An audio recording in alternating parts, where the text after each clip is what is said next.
does she retire to you as the GWOAT, or is that Claressa Shields or another fighter? Like, Claressa can have her name. She came up with the name GWOAT. All right, she can have that. It's not really about that, but I think that Katie Taylor has done amazing things for this sport, and you can't deny that she has just, I mean, from the amateur days, like, she was the girl. Like, she was the reason why they put women's boxing into the Olympics, you know? So she goes way back, and then she's taken on a lot of challenges as a pro. Even when we thought she fell short to, like, Delphine Pursoon, she came back, did the rematch 3 times with Serrano. A couple of them were close, but I think she's great. I think she's definitely, you know, I think she's the greatest to do it so far. It's going to be hard to top someone like Katie Taylor.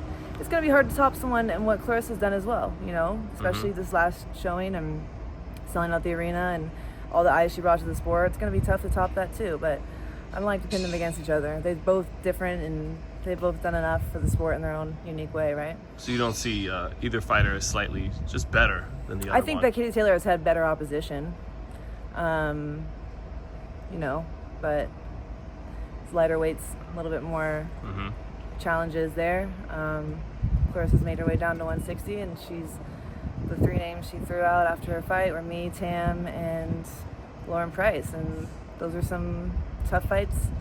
All 3 of us, I think, would be great fights against Claressa Shields. So if she comes for all of us, got to give her props for that. What did you think of her fight in Atlanta over the weekend? I think she looked good. I think she's been looking good. I think she's always looked good. I knew she would win. I didn't think Kaye had a chance, but I think a lot of people knew that. But hey, she had the belt, so she took the champion, and Kaye was the champion. So I'd like to see her unify with Tam. I think that would be a great fight. I would love to see us make that fight happen sometime next year, hopefully soon. You know, I got this rematch with Chantel. We have a rematch clause, so we'll have to do that twice, but I'd love to have Claressa Shields next. Yeah, she said, I think on Shannon Sharp's show, that she's not going down to 54. So it sounds like... She's already said that to me. Yeah, that's been clear. I think she could. She made 160. She looked good. I think she could probably go 154, but I'm not going to demand that of her. You know, I agreed I'll meet her at 160. I'm nowhere near 160, but I'll do what I got to do. I think I have the skill and the speed and the experience and the timing and all that. I'm going to use what I have, you know. I don't think I need the weight to beat her. I think I'm going to use what I do best. Well, you just touched on it, but yeah. I'm going to ask anyways, like, why does Mikaela Mayer coming all the way up from 130 pounds beat Claressa Shields, who's, you know, fought as high as heavyweight, hasn't even come close to losing a fight yet? Why would you be the one to beat her? The greatest thing I always said Claressa does at those heavier weights is that she's got the speed and the work rate of a lightweight, right? She does, and that's like her greatest asset. That's what she does so well. That's what makes her so dominant. But I have all those skills too. I came from the lightweight, you know. I have the speed and I have the work rate, and so I think that she would meet her match with me when it comes to that. Is there well, first of all, with you being an MVP fighter, they have a ban on her because she slapped Alycia Baumgardner. That'll be lifted. They're not gonna get in the way of that fight. You know, that was just a temporary thing. I don't think that's gonna be something that sticks. What do you think of the fact? Well, first of all, what have you thought over the years with Baumgardner? She's still fighting at 130. And calling out Claressa, asking her to come down to a weight that she's never competed at before. But what have you thought of their saga? It's just confusing the fans. Like, we know that fight is never going to happen. Baumgardner hasn't moved away from 130, not even 35 or 40 or anything. And Claressa's not going to come down. It just doesn't make sense, right? Right now, Baumgardner has some big potential fights that she doesn't seem to want to take. I think that she was so stuck on getting Katie Taylor or Amanda Serrano as if those are the only mega fights, but she's had a mega fight with me, a rematch with me, sitting on the table for years now.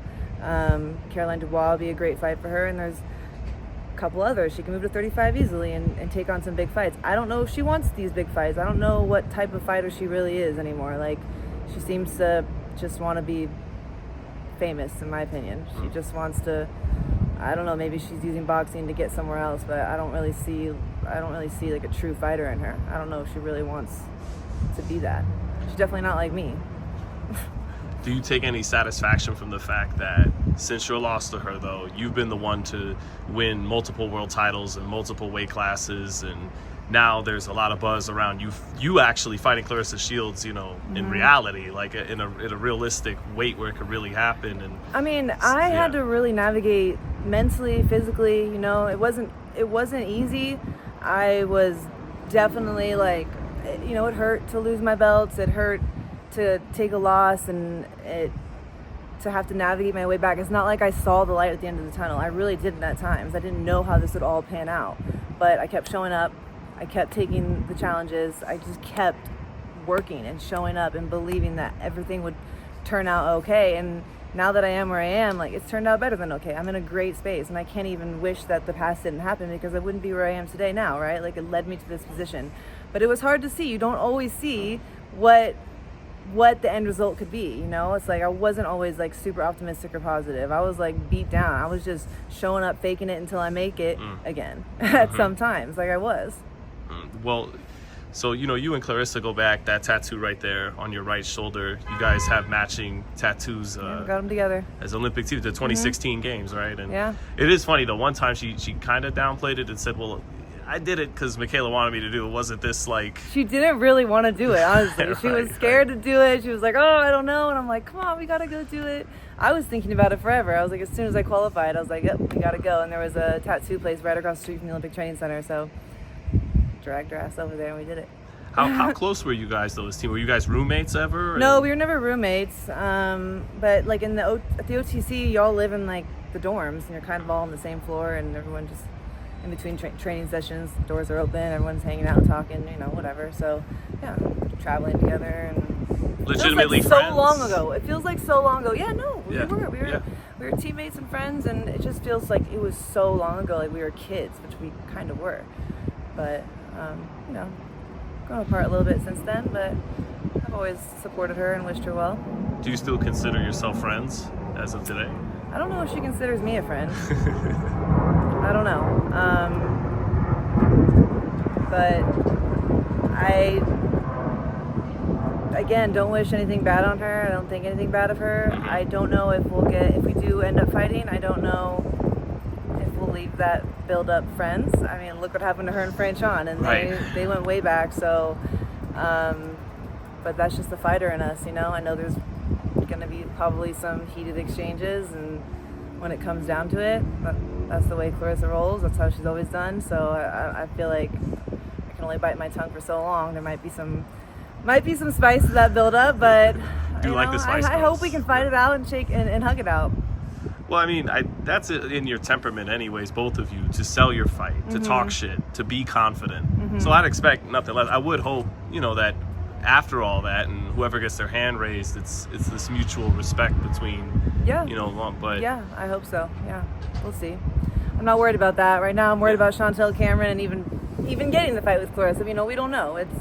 She's at the point where she can call a shot. She can do what she wants. She's earned that. So I'll just do what I always do and focus on what I got in front of me and wish for the best. But everyone knows that I'm here and ready, and I'm available to take the biggest and best fights. I've joked before about heading into the Alycia Baumgardner fight. She winds up saying, I'm gonna have to 50-50 it. May the best woman win.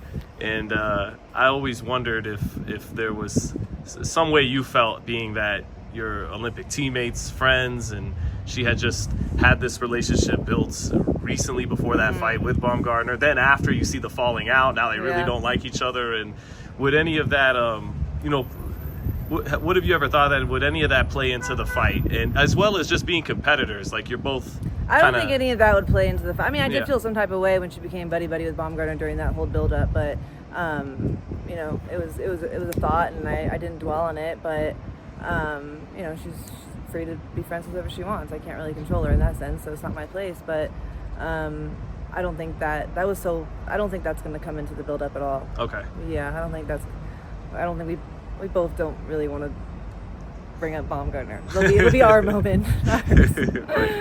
But I don't know, do you think that would be like a fight of the year kind of scrap? Because you have high volume. She throws combinations that tend to overwhelm everybody else, but you like to punch with your opponents and not shell up. And most of my fights are fight of the year contender fights, and I've won a few. So, and Claressa always brings exciting fights as well. She's an entertainer. So there's no doubt that would be a great fight for America, for women's boxing, and for the fans. You know they're going to be entertained. Would you think you'd go to ATL for that fight? Is that where it would make sense, or doesn't really matter? I don't know. Yeah, she said she wanted to do What's the up, Kofi? T-Mobile. Yeah. She always wanted to do the hey. Never says hi to me. Maybe he's mad that I'm taking so long with this interview. Yeah. Usually, anyway. Yeah. No, she said she always wanted to fight here at the T-Mobile Arena in Vegas, so maybe we do that. But that's so far down the negotiations. I know. But you know me. I'm not opposed. Yeah. I'll do what I gotta do. Maybe the football field in Detroit, Ford Field, first ladies to fill a football stadium in the United States. Kind of, Never thought about it. Yeah. You can throw out some ideas later. Get Eminem to pull up, But lastly, Mikaela, and thanks for your time. No worries. There's this talk in boxing of friends not wanting to fight friends, and here we are talking about you and Claressa as former friends, current friends, whatever. Talking about mixing it up. But I guess a more similar comparison for you would be like Alycia Baumgardner, right? Who was the captain and everything, or is it Ginny? Ginny was like the captain. Okay, when I right. was on the team, yeah. Right, but so which one was like you're real tight with? Help me remember. Ginny's my bestie. Right, Ginny, the captain. Yeah, right. The captain. And would you have, if the money's on the table and everything, would you guys have ever fought as pros if it's a big? So you actually understand where Shakur and Keyshawn are coming from? Yeah, no, I do. Yeah. But there's also they have options too. I think the women's pool is a little bit smaller. We don't get paid as much. We're still building the momentum and building the fan base. So we don't really have the privilege of kind of dancing around our friends at this point. Like if that's the big fight and that's what's going to put us on the map and that's what's going to get us the payday and that's what's going to bring more spotlight to the sport, then we're willing to do it. It's just different. It's a different time for the women versus the men.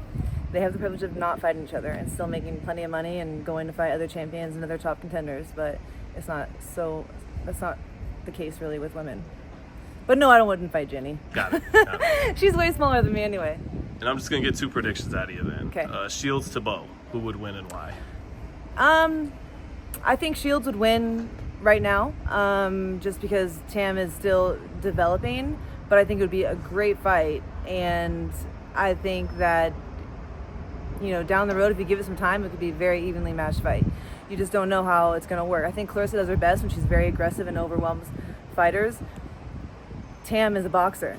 She wants to box and land big shots from the outside. So if Claressa imposes her will and puts that pressure on and pushes her back and kind of breaks her, that's very, very possible. That's what I see Claressa doing.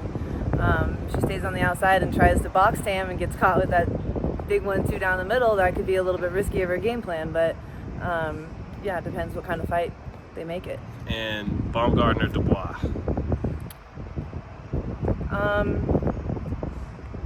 That's a really good 50-50 fight too. Honestly, it is. They're both boxers, so I don't think it would be as action-packed as something like Claressa and Tam or me and Chantel. I don't think it'd be very action-packed. I think it would be a lot of waiting and trying to counter because they both like that style. But I know that fuck, why am I spacing the name? Yeah, I know Dubois is working more on her inside game. I think she just got with Manny Robles, and she's mentioned before how she really wants to develop her inside game more, and so I believe she'll do that. She's already really skilled on the outside, comes from the amateur background, that amateur pedigree. So I see her developing that, and she can push forward and take that to Baumgardner for sure, because Baumgardner doesn't have an inside game. That's where she's beatable. So again, it all comes down to strategy and game plan. At this level, especially. Yeah. Right. Mikaela, thanks for your time. Have a great trip overseas. Thanks. Best of luck to you. Both ladies get out healthy. And thank you for your time, Mikaela. You're welcome.